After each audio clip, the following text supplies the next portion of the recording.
carnival time in New Orleans, when the city explodes with color and sound and people go wild.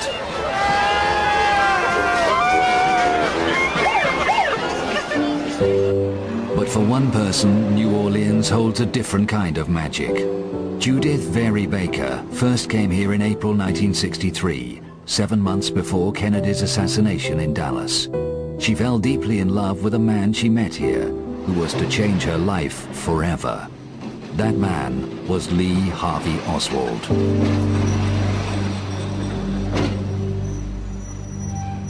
Lee Oswald was an innocent man who gave his life for his country, who was a loyal Marine to the very end, and he deserves better in history than the vile portrait of him that's been painted. This is a man who is a hero, and I stand as a witness to that. Period. Judith's story, told here for the first time, changes forever our understanding of Lee Harvey Oswald and his role in history.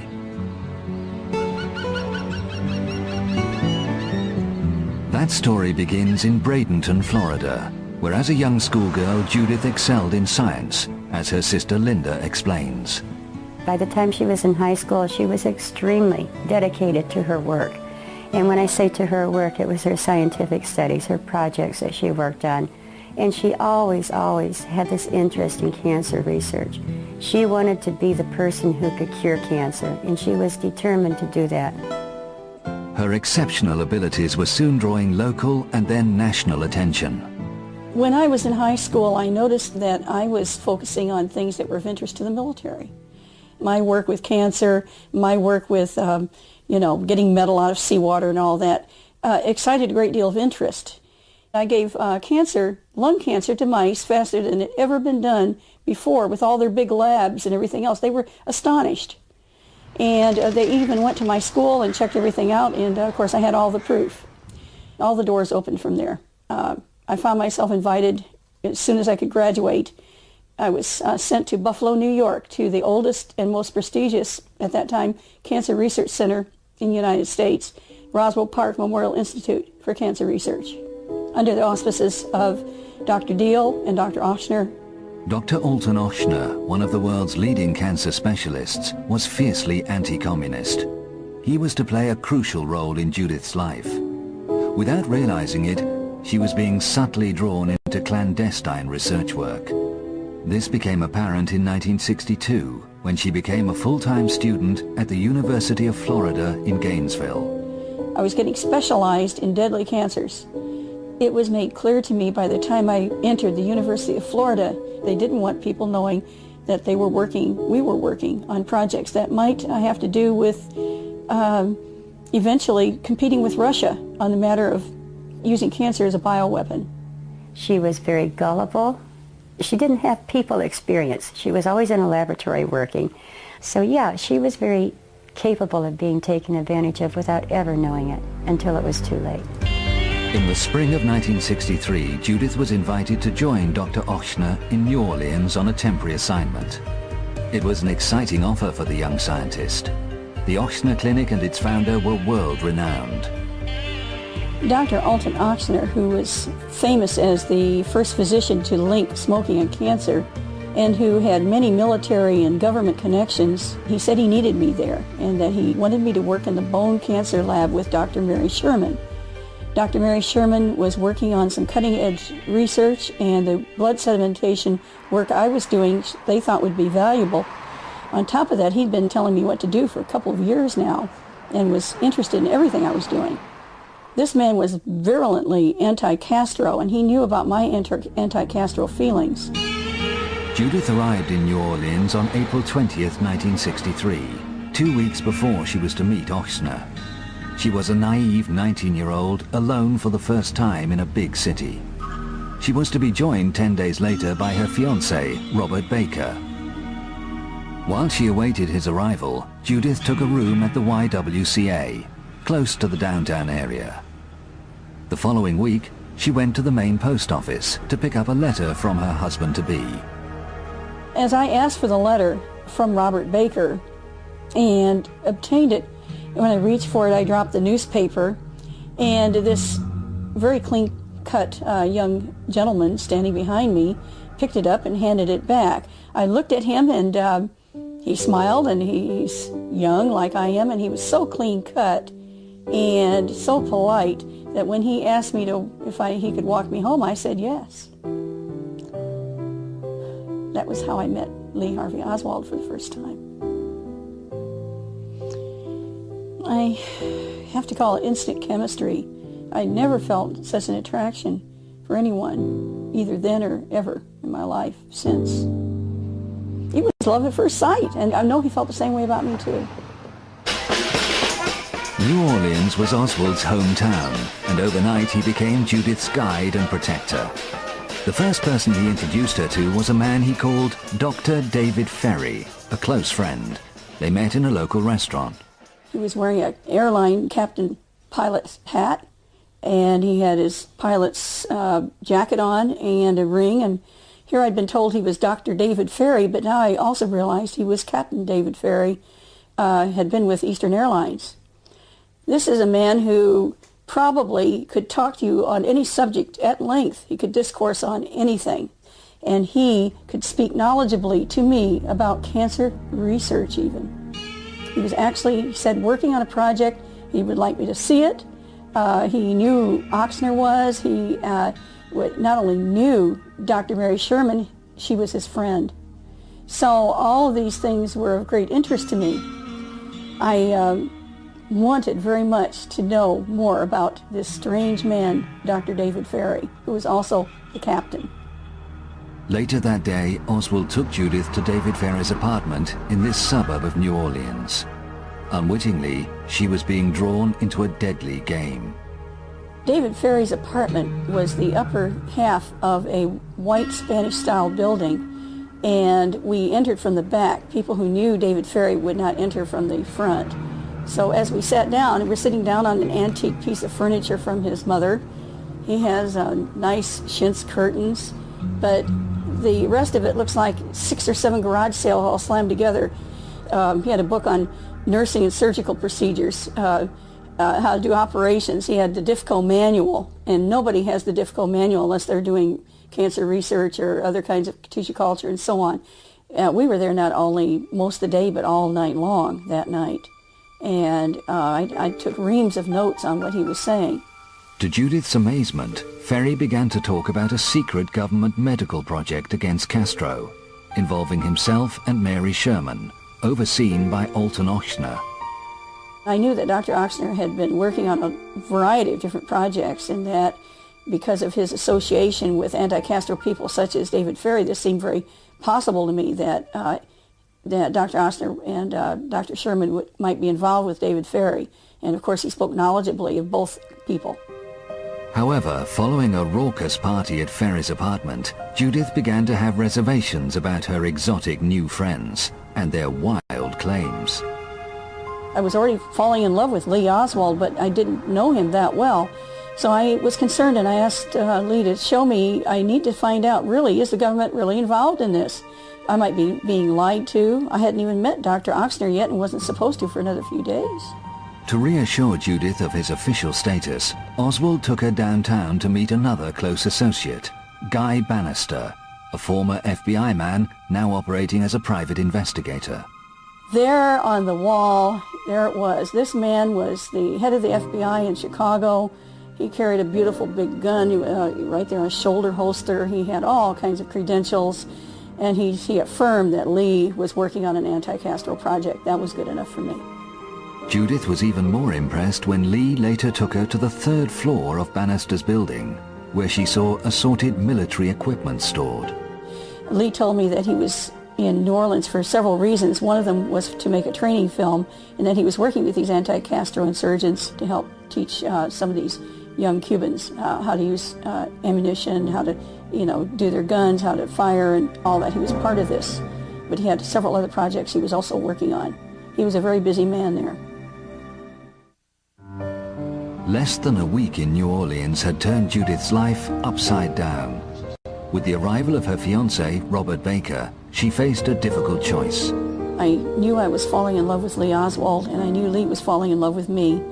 And yet I had strong feelings for Robert Baker, whom I'd known for 10 months.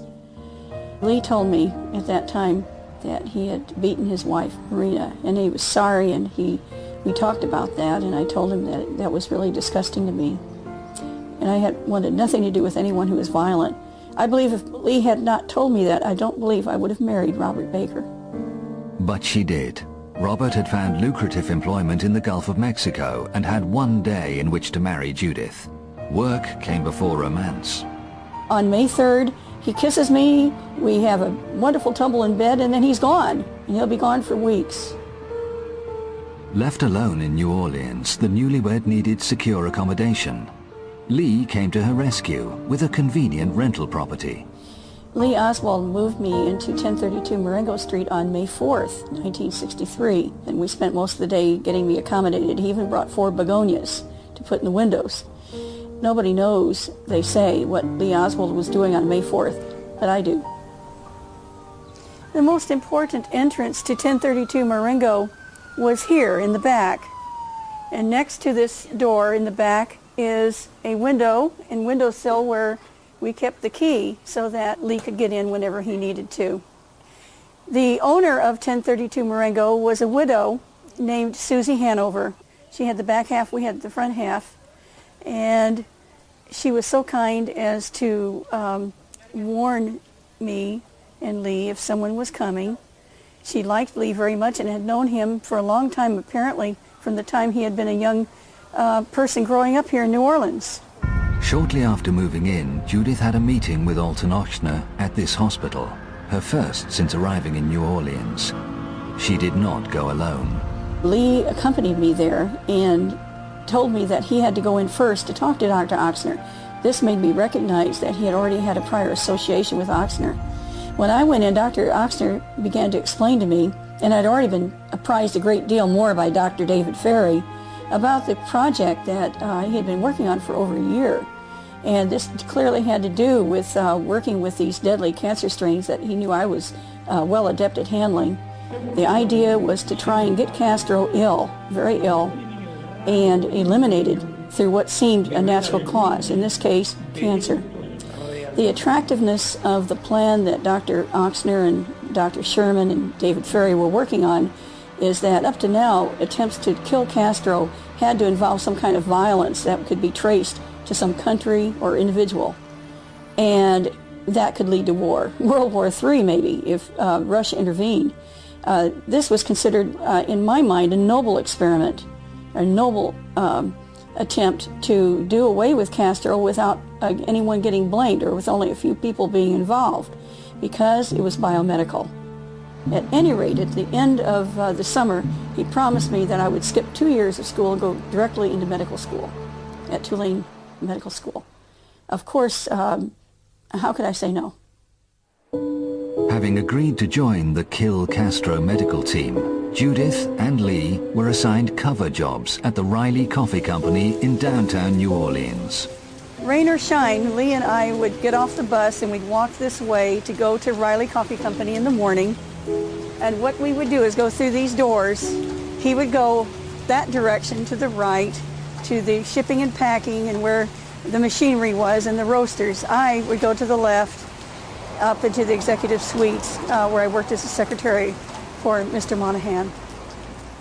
These payslips and this tax statement confirm Judith's employment at Riley's. However, her real work lay in David Ferry's apartment. Incredibly, this simple kitchen had been turned into a secret laboratory. It was here that Judith, often assisted by Lee, helped develop the deadly virus ultimately intended for Castro. It was my job to work with 50 to 60 mice at a time, and these mice had large tumors that had developed. They were being brought in from another nearby locale, some other place.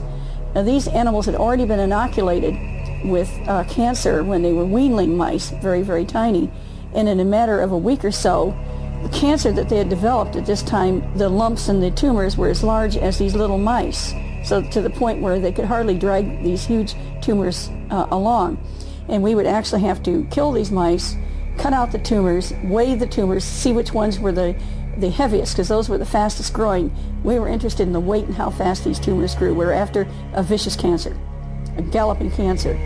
And all the tumor material that seemed to be most vigorous was then placed in a blender and blended together so they could recycle and not lose that virus. And the other thing that we were doing was making tissue cell cultures from the most vigorous and deadly cancers. Judith regularly took these materials and her reports from Ferry's lab to Dr. Mary Sherman's apartment in a smart part of town. Down there is St. Charles Street, where the streetcar would just drop me off, and then I had a 1-minute walk down this little corridor here and went in here, crossed into where these people are entering, and went inside, and inside's a nice courtyard, and I entered Mary Sherman's apartment.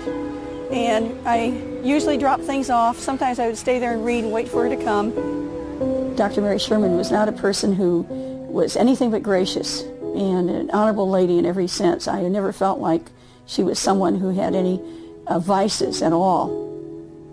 I felt these contacts were necessary so that there would be some way for her to report on my work and what I was doing, as if I were some kind of student working under her anyway, so I could go into Tulane in the fall, which was still the plan.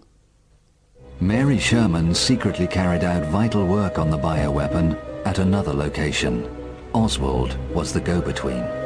The work that we were doing, without Lee Oswald, it couldn't have been accomplished. He was able to actually move materials over to the U.S. Public Health Center over near the Crippled Children's Hospital, where often Mary Sherman would meet him, and they were exchanging materials all the time. They were using a linear particle accelerator, atomic radiation, to change the genetic components in the virus that we were working with. I was never there myself personally, but I understood that what I was getting was altered genetically in certain ways. Confined to her kitchen lab, Judith was to spend many hours in Ferry and Oswald's company. One day they introduced her to an old friend. We had been talking about my dog Sparky the day before. Sparky was a bad little dog who went on my bed. They said they wanted to introduce me to another Sparky, also a dog who couldn't control himself. And this individual's name, they said, was Sparky Rubenstein. Only much, much later did I learn that this was Jack Ruby, and I never connected the two when Lee was murdered. He was very interested in what we were doing there in the lab, and David Ferry openly showed him what was going on, which surprised me. And then he turned his attention to Lee and mentioned some things that showed me that he had known him for quite a while, including a remark made to me. I've known him ever since he was a little boy, when he was at parties and things like that. That's the way he put it.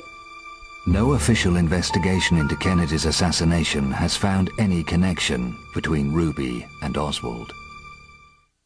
In May 1963, Oswald moved into an apartment on Magazine Street, a short walk from Judith's. He was joined from Dallas by his pregnant wife Marina and their baby daughter June. From time to time, if he had an argument with Marina, he would simply go to my apartment, which was about 7 blocks away as the crow flies. As this was a very busy street, we could get on a bus at any time, and of course we did. We rode the bus, the magazine bus, to and from work at Riley, and so we saw each other daily. We really locked in with a lot of affection. We enjoyed each other's company. The traction was incredible, and a lot of it was chemistry. A lot of it was just personality. Lee and I tried not to sleep together because of our marriage obligations. But the fact is it was a losing battle. And between Lee's disappointment with Marina and my disappointment with my husband, and the tremendous attraction we had for each other, we just couldn't bear it anymore. We found such great pleasure in just being together. Why not? Clay Shaw, a close confidant of Oxner's and a leading New Orleans businessman, helped the young lovers. Later, he was to go on trial for conspiring to kill Kennedy, only to be acquitted. Clay Shaw felt sorry for Lee and me, so he set up so we could actually go to a few hotels. And at each time we went into separate rooms. But at those times we had all the room service, we had food, and we had privacy, and this is in the afternoons. So I mean, he was always home by night, but we couldn't help ourselves. Lee Oswald was a man who was attractive to me, not only physically, but also intellectually. We enjoyed our music, we enjoyed talking, and we enjoyed being in bed together with each other. As the young lovers were drawn deeper into Alton Ochsner's project, they became increasingly aware of the powerful forces controlling it. What Dr. Ochsner and Dr. Mary Sherman and David Ferry were doing was assembling various products that could be used by the CIA, perhaps by the Mafia, and they were involved with both, that could be used against Castro and against insurgents or mercenaries or groups that were communist that they felt were infiltrating Central and South America. However, the cancer virus they intended for Castro was proving to be not potent enough. Young Judith came up with the answer. I convinced Dr. Ochsner and others that the real thing we need to do is pull down Castro's immune system by using several ploys, and then when the cancer is introduced into his body, it would be found in his blood system. They put him in front of the X-ray again and again and again. He'd be injected again and again. Supposedly he'd be getting treatments to kill the cancer when actually his immune system is getting destroyed. That could be done. In other words, Castro could be eliminated by using the X-ray, and they'll think that it's the side effects from lung cancer. And that was my idea.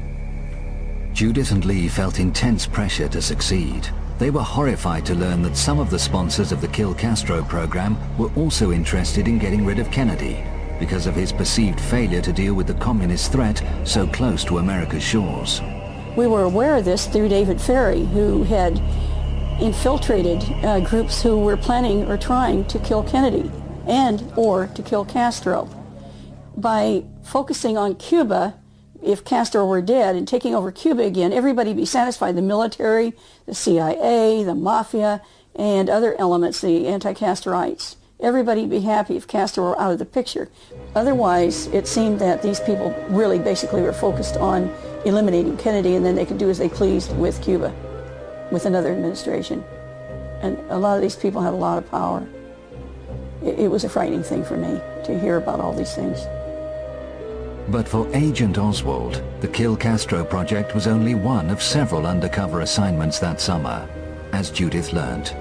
First of all, he and Guy Bannister went out and worked with students trying to uncover radicals that were on campus. This is very important. They were getting ready to leave for the summer, and Guy Bannister was convinced that these students would be agitators during the summer for pro-civil rights events and so on. On the other hand, as soon as these students left, which was at the end of May when school got out, Lee was then free, of course, to try and kind of polish up his pro-Castro end of things, because he was supposed to be a pro-Castro person eventually, to be groomed enough and to be able to enter Cuba if they ever wanted him to go to Cuba. This alleyway behind Riley's had often provided Oswald with the means of slipping away unobserved to pursue these intelligence assignments. But by mid-July, those days were drawing to an end. They needed an excuse to fire Lee because he'd actually fulfilled all the anti-Castro things he'd done with Guy Bannister and so on, and he was moving into a new phase, and that was to promote his pro-Castro image. That was going to be on television. Well, I would very definitely say that I am a Marxist, that is correct. But that does not mean, however, that I'm a communist. Pamphleteering, all kinds of things to make him look like a pro-Castro maniac, practically. And here he's working at Riley. This is a right-wing company. I mean, it would be a disaster. So, of course, they did not want Lee Oswald on the premises anymore. Lee was fired on a pretext, and Judith soon followed because of her associations with him. But her hard work at the lab had paid off. The cancer virus required just one final test before it's dispatched to Cuba. It was made clear to me, and I felt very badly about it, that human volunteers, so-called, would have to be relied upon to test the materials. When this was made, when I realized that this was happening, I had some ethical objections. The plan was to bring prisoners to this Louisiana mental hospital from the Angola penitentiary 30 miles away. Here they would be injected with the cancer virus created to kill Castro, to prove its effectiveness. Well, I did something I had been told not to do. I wrote a note to Dr. Ochsner, and I signed it with my initials, J.A., and in it I protested the use of human beings at this stage in the project under the grounds that these were unwitting volunteers. They were not aware that they were going to be injected with live cancer cells, and the goal was to kill them with it. And of course they were going to be volunteering for that. So I did object, and Ochsner called me on the phone, and he was furious and said I never should have written anything that was linked to me by any kind of paper or handwriting or anything. If I had any objections, I should have told him in person. And he said at that time that both Lee and I were expendable. And then he slammed the phone down. By expendable, he meant, it was very clear to me and Lee both, that they could get rid of us at any time if we were going to cause problems, because this was a project that was much, much bigger than any little Lee Oswald or any little Judy Baker. So, in late August, Oswald and Ferry arrived in the small town of Clinton, 130 miles from New Orleans, in a black Cadillac driven by Clay Shaw. Here they met a hospital orderly and awaited phone instructions on where to join the prison convoy, en route from Angola, bringing the volunteers to the nearby mental hospital at Jackson. It was necessary for David Ferry to make the initial injections. There's a doctor up there who would be taking it on, but he had to be shown how to handle the materials. That was the first thing, and David knew how to do injections. Secondly, Lee had to come along because he had learned all these special techniques to handle the materials. He'd learned them in the lab working with me. And so if the experiment was successful, he was selected as the ideal person to take these materials down to Mexico City, where they would be handed over to a contact, a medical student or a medical technician. And those materials would then be taken over to Cuba and handed over in Cuba to a member of Castro's medical team who could be trusted. So that's why Lee Oswald had to be there. Lee Oswald, the orderly, and Clay Shaw, and of course David Ferry entered into Jackson Mental Hospital behind the vehicle that was transporting these prisoners who were going to be injected. In they all went at the same time. The orderly that was with them that they had picked up outside of Clinton showed them where to go inside, and at that time those prisoners received the injections that were necessary to begin this terrible round of injections and X-ray, injections and X-ray that they hoped would actually kill these people. Judith's ethical objections to the tests at Jackson had made an enemy of Alton Ochsner. But she was required for one final task. They needed to know if the cancer virus had taken. This test had to be done within 72 hours, and on August 31st, 1963, Lee Oswald drove me up to Jackson. I was wearing my little white outfit, so I looked like a nurse type. I was taken by the orderly up through a freight elevator and then into this area. This person I was taken to see, who was one of the prisoners who had been injected, was in a bed by himself, and I noticed at once that he was thrashing about and he didn't even know where he was. He was quite ill already. This is only within 72 hours of being injected with this material and having been subjected to these high doses of X-ray. And I did finish my reports. I realized that the method, we had hit 100% here with this gentleman at least, and that he was responding as expected, and apparently the method was going to work. But Alton Ochsner's anger at Judith was unabated, and he reneged on his promise of a place for her at Tulane Medical School. She now had no alternative but to leave New Orleans and Lee and return to Gainesville with her husband. But the young lovers were determined that their affair would not die. They met for the last time at their favorite hotel. It was a time of grief and a time of great joy too, because just being with each other in privacy, and we were able to put some of our dreams out there, lay them on the table and say, how can we meet? How can we get together again? How are we going to handle this? This was not goodbye, this was au revoir. We wanted very much to meet again, not only meet again, but to marry. And we were adamant in these hopes of ours. Neither of us wanted to stay the long term with the mate that we presently had. Both of us felt quite neglected by them. Lee told me about a city called Merida that was down in Yucatan Peninsula that had CIA contacts located there, and that we would find a way to meet in Merida and get married there.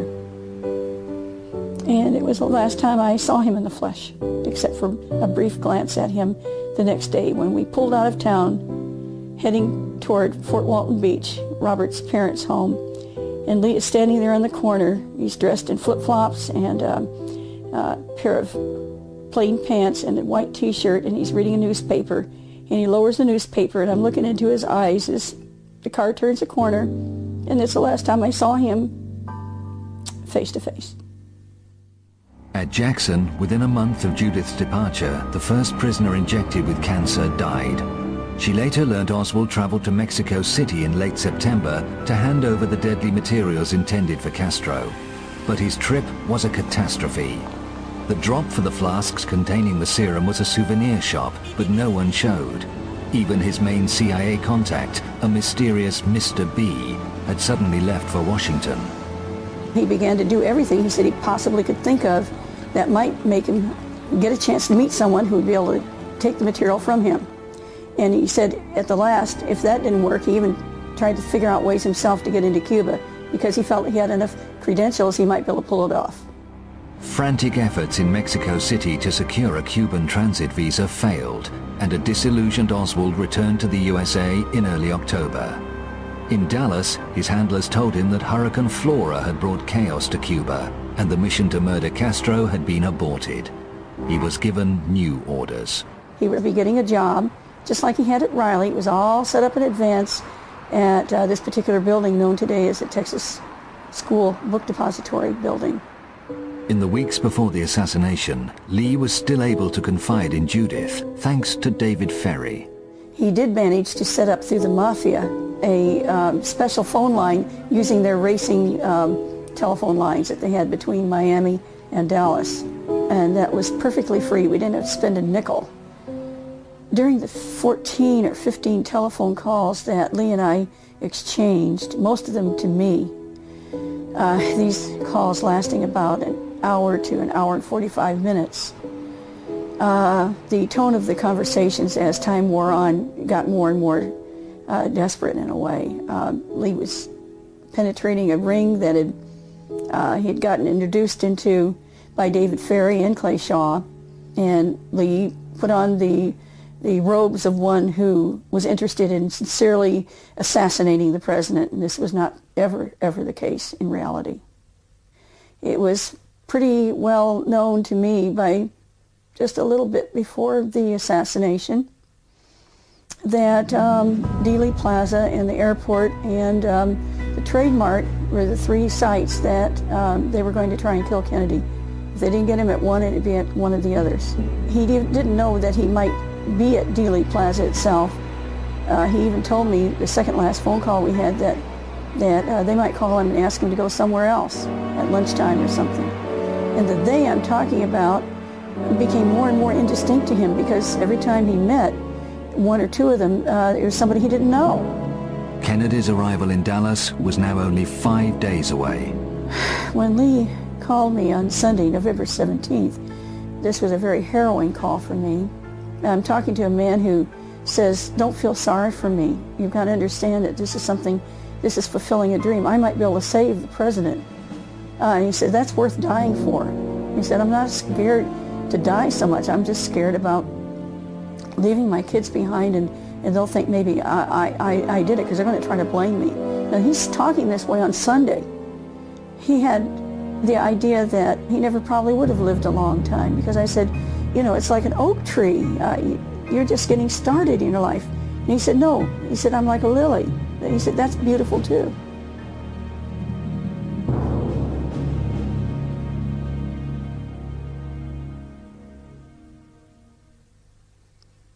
Okay. Anyway, he said, just please don't feel sorry for me. I might have a chance to save the president. And that was so important to him in every way.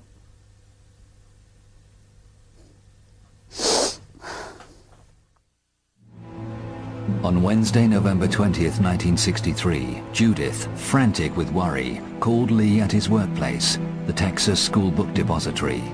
He returned her call that evening from a payphone, less than 38 hours before Kennedy's assassination. Our last conversation that lasted over an hour and a half, Lee was trying to assure me that he was not alone, and that there was at least one other person, perhaps two, that were involved with him in this matter, who were trying to save the president. It's like one group is trying to kill and the other group is going to try to abort. But he made clear to me there wasn't any way that he could actually remove himself from the situation into which he had penetrated. He almost rejoiced that he had been able to penetrate it. It was something that fulfilled him in a way, because it meant that he had fulfilled the function that he had always wanted to be, and that is somebody who might be able to make a tremendous difference if he could succeed somehow in saving the president. On the other hand, if he had removed himself, his wife, his little girl, his little baby, me, the people he loved, we would have been slaughtered. We would have been eliminated. And of course he would have died anyway. He was in too deep. He couldn't withdraw. It was too late. And then he said, if I stay, there'll be one less bullet fired at Kennedy. And my heart just turned over, because I thought that was such a courageous thing to say.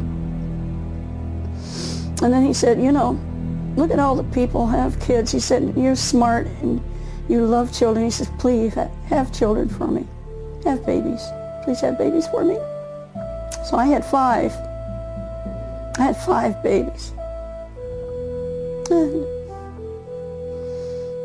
And he said that I can't go on right now.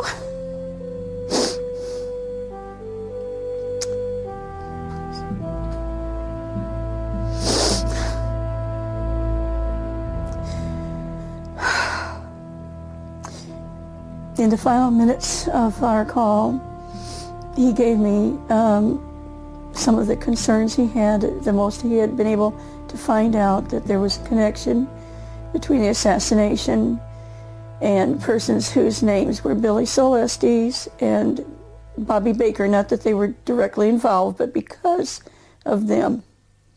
He said never to forget their names, and that this was a big event going on at that time in Dallas about them. Bobby Baker was a corrupt business associate of Vice President Lyndon Johnson. So was Billy Celestes. Investigations into their financial misdealings were threatening to put Johnson behind bars. And then he said, you know how we've tried and worried about who in the world my handler was. Mr. B, Mr. Bishop, or Benson, or whatever, Benton. He said, I think it's David Atlee Phillips. He said, and I don't want you to forget it. He said, you've got to remember that name. Phillips was a high-ranking CIA official in Mexico City in charge of covert action at the time of Oswald's visit there. His connections to the assassination have long been suspected. And then he told me goodbye. And we were both crying. And I told him I'd never forget him as long as he lived. And he said that might be only until tomorrow. He could crack jokes right to the end. Of course, I meant it as long as I lived. So that's the way it was. And I wondered how I'm going to keep my mouth shut. And I knew if I said a word, it could be so dangerous for him. And I just prayed to God he'd make it. And then he said, would you pray for me? And here he's an atheist, and I didn't believe in God anymore either. So I said an Our Father with him. And he said, I love you, Judith. Hung up. That's all. That's it. Less than 90 minutes after the assassination, Lee Harvey Oswald was arrested in the Oak Cliff district of Dallas for the murder of a policeman, J.D. Tippit. 12 hours later, he was charged with the murder of President Kennedy. That evening, Judith in Gainesville received a frantic call from David Ferry in New Orleans. Dave said to me, you have to keep your mouth shut and your head down. He said, I know you're an emotional person. He said, I'm an emotional person. He started really losing it a little bit. And he said, everything's gone wrong. I'm really concerned that, maybe things won't go right, but you've just got to hold on to the hope that we're going to get him out of there. And he said, and I swear to you, I think he said, I swear on a stack of Bibles, or I swear on my life, I am going now. I'm going to go all the way to Houston. I'm going to drive all the way there, go to that little airport at Alief, pick him up, and we'll go over to Hull Field. He'll get on the plane there, and he said, my boys will drive my car back to New Orleans, and I'll fly him to Laredo. Even he said, even if Lee didn't make it to Alief, even so, he'd be able to find out what was really going to happen to Lee, because he had so many contacts. And just trust him and hang on and keep my mouth shut. And then he slammed the phone down. On the morning of Sunday, November 24th, Oswald was to be moved from the Dallas City Jail, where he had been kept since his arrest, to the greater security of the county jail. The event was televised across the nation. In Florida, Judith was watching. As I watched, and I'm thinking, they're transferring him. I knew he hadn't made it to the airport. He's been accused of killing the president. And I'd seen over and over again some of the press conferences and things, and I saw how much weight Lee had lost and how thin he'd gotten. I saw the bruise on his eye and the cut on him, and I knew who knows how they're punching him, and the whole thing was, to me, I could see he was just being mauled around, and I knew he wasn't being treated right. So I was feeling horrible, and then I saw him come out, and he's got a nice black sweater on, and he's been shaved, and he looks nice. And my heart turned. I thought, oh, at last they're going to treat him better. And then they shot him. He's been shot. He's been shot. Lee Oswald has been shot.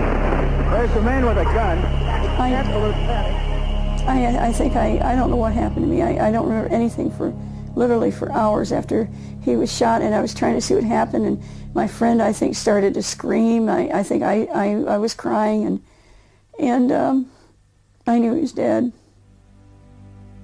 For the first time and only time in my life, I wanted to kill myself. I didn't want to live anymore. Almost 2 weeks after Lee's murder, Ferry called Judith from New Orleans for the last time, warning her she would die if she ever revealed what she knew. He reminded me that the good friend of Godfather of New Orleans, who was Carlos Marcello, that good friend Santos Traficante, was watching to see how I was behaving, and that I'm to keep my mouth shut. And he also told me I could no longer expect to shine in any area. I'm not to have any more nice little news clippings or make straight A's or any of that, because I had to be a vanilla girl and be a nobody and keep my head down and make no waves if I wanted to stay alive. He abruptly ended the call, told me he could never contact me again.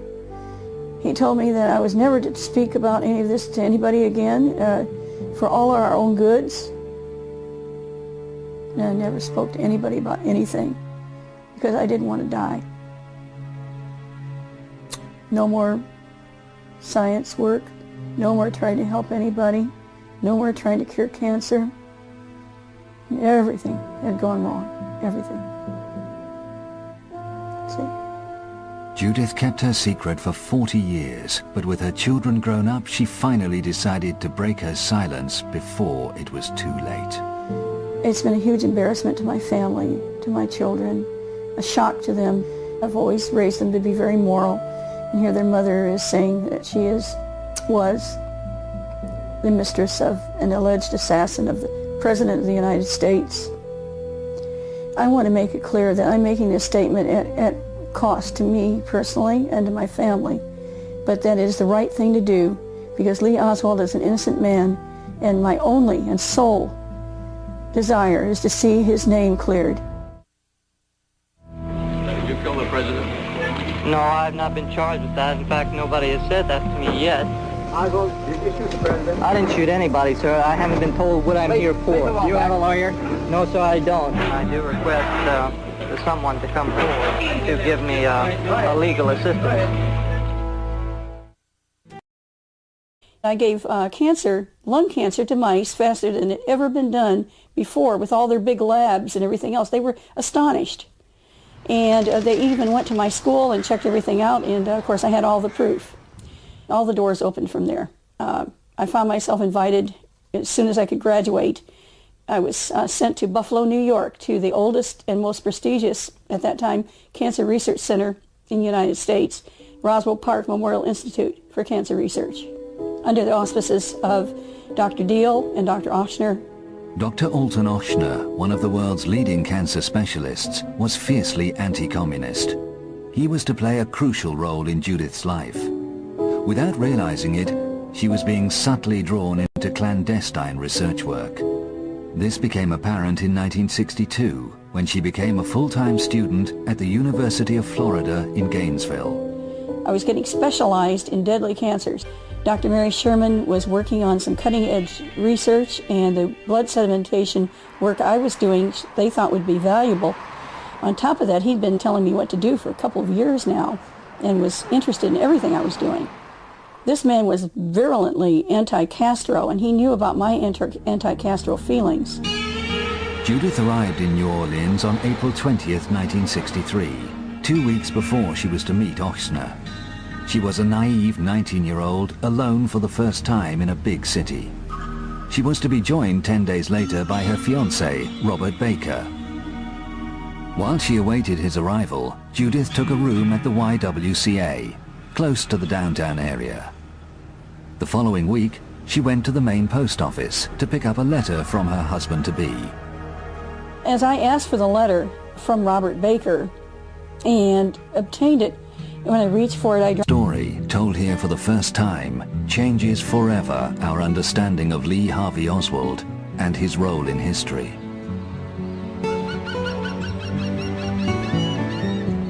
That story begins in Bradenton, Florida, where as a young schoolgirl Judith excelled in science, as her sister Linda explains. By the time she was in high school, she was extremely dedicated to her work. And when I say to her work, it was her scientific studies, her projects that she worked on. And she always had this interest in cancer research. She wanted to be the person who could cure cancer, and she was determined to do that. Her exceptional abilities were soon drawing local and then national attention. When I was in high school, I noticed that I was focusing on things that were of interest to the military. My work with cancer, my work with getting metal out of seawater and all that, excited a great deal of interest. It was made clear to me by the time I entered the University of Florida, they didn't want people knowing that we were working on projects that might have to do with eventually competing with Russia on the matter of using cancer as a bioweapon. She was very gullible. She didn't have people experience. She was always in a laboratory working. So yeah, she was very capable of being taken advantage of without ever knowing it until it was too late. In the spring of 1963, Judith was invited to join Dr. Ochsner in New Orleans on a temporary assignment. It was an exciting offer for the young scientist. The Ochsner Clinic and its founder were world-renowned. Dr. Alton Ochsner, who was famous as the first physician to link smoking and cancer, and who had many military and government connections, he said he needed me there and that he wanted me to work in the bone cancer lab with Dr. Mary Sherman. Carnival time in New Orleans, when the city explodes with color and sound and people go wild.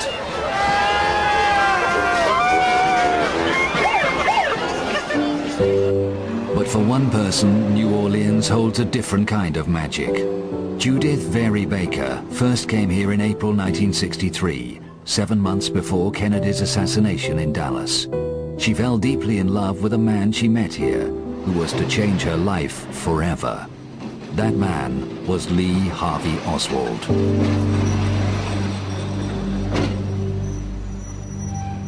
Lee Oswald was an innocent man who gave his life for his country, who was a loyal Marine to the very end, and he deserves better in history than the vile portrait of him that's been painted. This is a man who is a hero, and I stand as a witness to that. Period. Judith's